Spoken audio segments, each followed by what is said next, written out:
يا اهلا وسهلا معاكم جيسي في حلقه جديده من برنامج نفسيه مخربقه.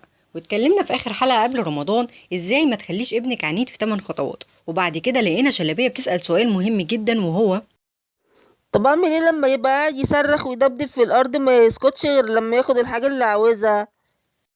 في الحلقه دي هحب اقولك ان الطفل اللي ما بيسكتش وبيقعد يصرخ بالساعات لحد ما انت بتصرخي في وشه وتقولي له خدها وامشي من وشي، هنا بيحس بالانتصار وان مجهوده في الصريخ ما راحش هدر. ده اللي بيشجعه انه كل مره بيبذل المجهود الخرافي ده في الصريخ والعياط عشان يشعر بلحظه انتصاره في الاخر وياخد اللي هو عايزه. وفي الحاله دي لازم نعرف ان افضل طريقه للتعامل معاه هي التجاهل التام. ايوه، وتحطي تحتيها مليون خط. يا حبيبتي، ما لما اتجاهلته قبل كده اتجنن اكتر وزود صريخه في الاخر اديتهاله عشان اريح دماغي من الصداع. ما انت لازم تبقي فاهمة انك في مرحلة تغيير سلوك بني ادم، والمرحلة دي مش سهلة ابدا. ببساطة انت لو حبيتي تغيري عصبيتك لهدوء وخدتي القرار مش هتقدري تنفذيه بين يوم وليلة. اكيد برضو ابنك العنيد اللي جرب سلوك الصريخ والعياط مئات المرات ونجحوا معاه مش هيتخلى عنهم بين يوم وليلة وفي لحظة. وهنا لازم تبقى عارفة ان قدامك سيناريوهين: السيناريو الاولاني انك تستحملي مقاومة ابنك ان انت تغيري له سلوكه، وان اكيد صريخه وعياطه هيزيدوا في الاول وتستحملي من اسبوع اسبوعين. او السيناريو التاني انك بقى ما تستحمليش عياطه وتعيطي انت عمرك كله بسبب عنده. وعشان كده لازم تبقي قد القرار اللي هتاخديه وتتحملي نتائجه. بس لو خدتي قرار انك تاخدي الخطوة الصعبة في انك تغيري سلوكه، لازم تبقي عارفة ازاي تتعبي وتلاقي نتيجة، يعني ازاي تتجاهليه. هو في طريقة للتجاهل؟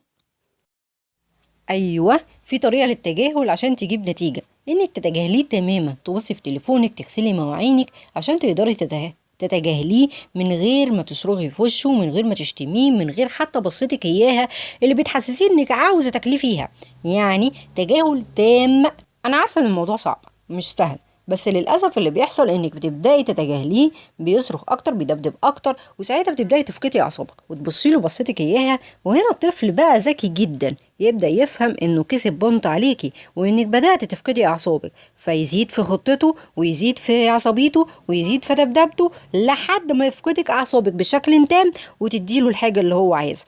علشان كده خليكي ذكية وتحملي شوية زيادة عشان تنجحي في تغييره. طيب، لو نفذتي بقى التجاهل بالطريقة اللي قلناها واستحملتي ساعات الصريخ المتواصل، أول ما تحسي إنه سكت وهدي، تيجي الخطوة التانية مباشرة، وهي إنك تشتتي انتباهه، تطلبي منه حاجة بيحبها أو إنه يشاركك في لعبة بيحب يلعبها معاكي، وفي كل مرة يعند معاكي تنفذي الخطوات دي، تتجاهليه بانشغالك انت من غير ما تبصيله أو تشتميه أو تصرخي في وشه. وأول ما تحسي إنه بطل عياط وهدي، تبدأي تشتتي انتباهه. واحب اقولك انك لو استمريتي على كده كم مرة بنجاح، هتلاقيه هو نفسه يائس في الصريخ وبدأ يتأكد ان الطريقة دي مش بتنجح معاكي. ومع استمرارك هتقدري تقضي على عنده تماما ان شاء الله، علشان تفوقي بقى لباقي المشاكل اللي وراكي، ولا ايه؟ كده خلصنا حلقة النهاردة. استنوني الحلقة الجاية ان شاء الله يوم الخميس الساعة 7 مساء بتوقيت القاهرة. الى اللقاء.